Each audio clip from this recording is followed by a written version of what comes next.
Good job. Nazem is a third-year architecture student at Iowa State. He was born and raised in Kuwait and then moved to London when he was 14. He likes woodworking, sculpture, and photography, and please welcome him to Des Moines.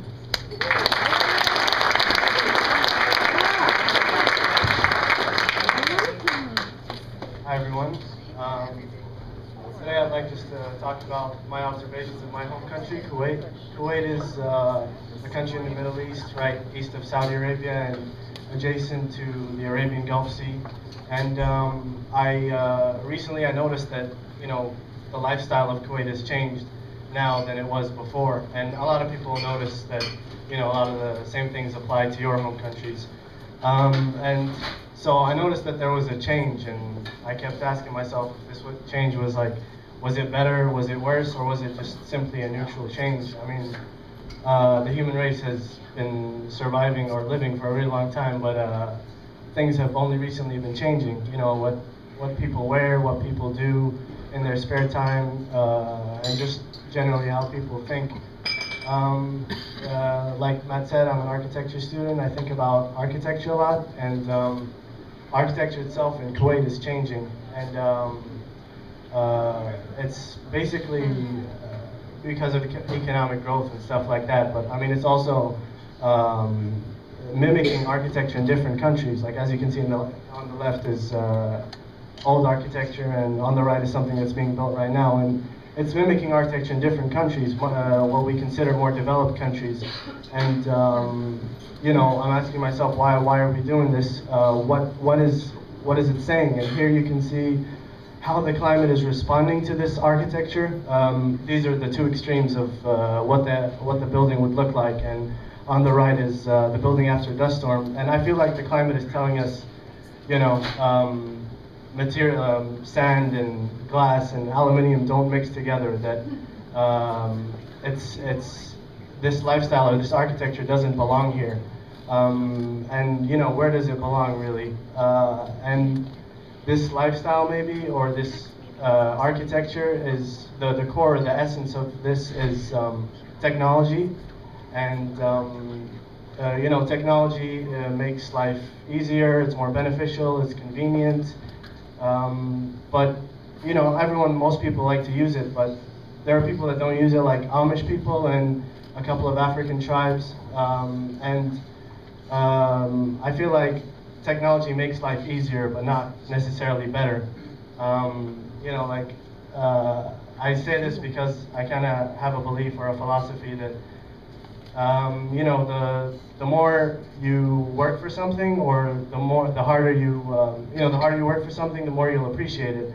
A good analogy is two kids. One kid has a wealthy family.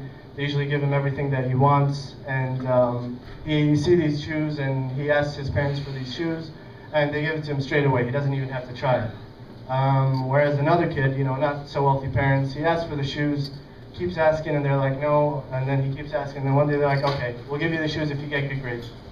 And he tries really hard, he gets these good grades, and then he gets the shoes. And who's going to appreciate the shoes more? The one who got them without even trying, or the person who tried hard? It's telling you that if we get everything really easily, what really are we going to appreciate? Technology makes everything easier, it's faster, it's more efficient. And sometimes we think that, this efficiency is going to lead us to a perfect world. And the Tron Legacy is a movie that I recently saw. It's about a guy who basically, he creates this program, and then he can get into the cyber world, and then he can control it. And so he decides to make this perfect world. You can see that in the background. And then he makes a digital copy himself on the right to help him make this perfect world. With his idea of perfection, right? And then after a while, his digital copy tries to kill him because the guy's not perfect, he's only human. And during the movie, he goes to his son, who gets into this world, and tells him that he tried so hard to make this perfect world when it was right there in front of him, and that being his son, his wife, everything about his life. So the imperfections in our life are really what make it perfect. This is a painting that I did. First I put the horizontal lines, the purple and the pink and all, and it was really boring. There was nothing interesting about it, and that's where the dripping paint comes in. it's basically breaking this perfection. And you know, after that, after I put the paint, which is like not perfect at all, I started to see the beauty of imperfection. You know, the beauty in our lives. You know, how we might think that you know, the stresses or whatever are making it worse, but really they're making it more special because you start to appreciate it. Mahatma Gandhi had a list of 7 sins. The first one, wealth without work, and the second one, pleasure without conscience, are the 2 that struck me. And you know, wealth without work. You think that someone who has all the money in the world and doesn't even have to work for it is going to have, you know, the best life, but really, they're not really going to appreciate it. And then the second one, pleasure without conscience. Food is one pleasureful activity that we do every single day, and some of us just take it for granted and just want to like stop this hunger. But really, you know, the activity itself is something that we should appreciate at all times. And I feel like back then, in the old days, everything was harder. Before technology, everyone was more careful with everything that they did. They were more passionate with everything they did. So I think that there's something valuable in the past. So I feel like we need to look backwards in order to move forwards. And so the solution that I've come up with is that we not try to be something we're not, and not try to always take the easy way out, but seek the better way.